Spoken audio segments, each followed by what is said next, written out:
জয় বাবা লোকনাথের জয়, জয় বারদীর ব্রহ্মচারীর জয়, জয় বিশ্বাসনাথ বাবা লোকনাথের জয়।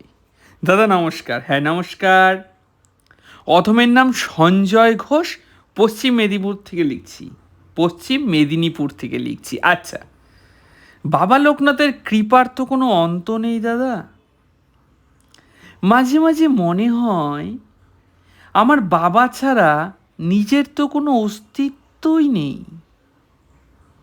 এমনভাবেই বাবা আমার সাথে একাত্ম হয়ে রয়েছেন। প্রতি পদে প্রতি মুহূর্তে সদা সর্বদা মনে হয় যে সর্বত্র সমস্ত কিছুর মধ্যেই আমার পরম প্রিয় বাবা লোকনাথের অস্তিত্ব রয়েছে। আজ আপনাকে একটা ঘটনার কথা জানাতে চাই।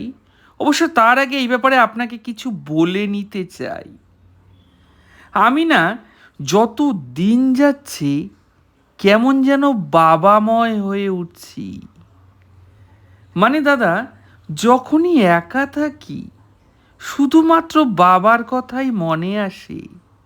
বাবার বাবা, আমার বাবা লোকনাথ।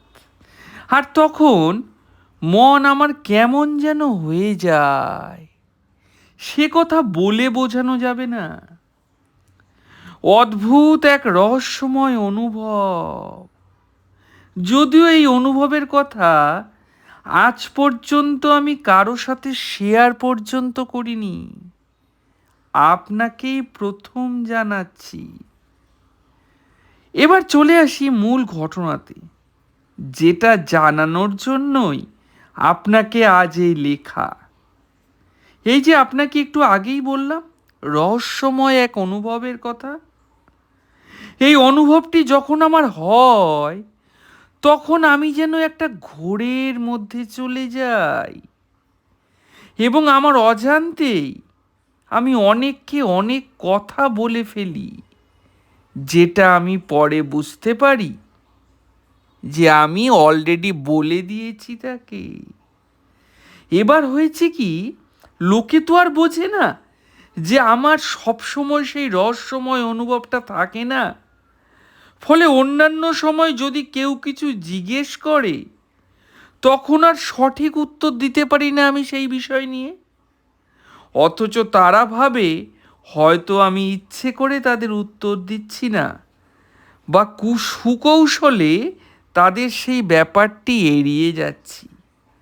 কিন্তু বাস্তবে এই দুটোর একটাও সত্য নয়।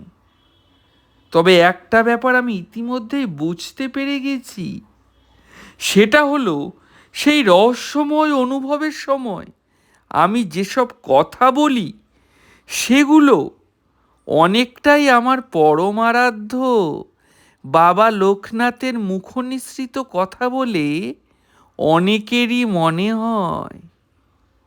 তো যাই হোক, আমি আমার এই বিশেষ অনুভবের কথা আপনাকে বললাম।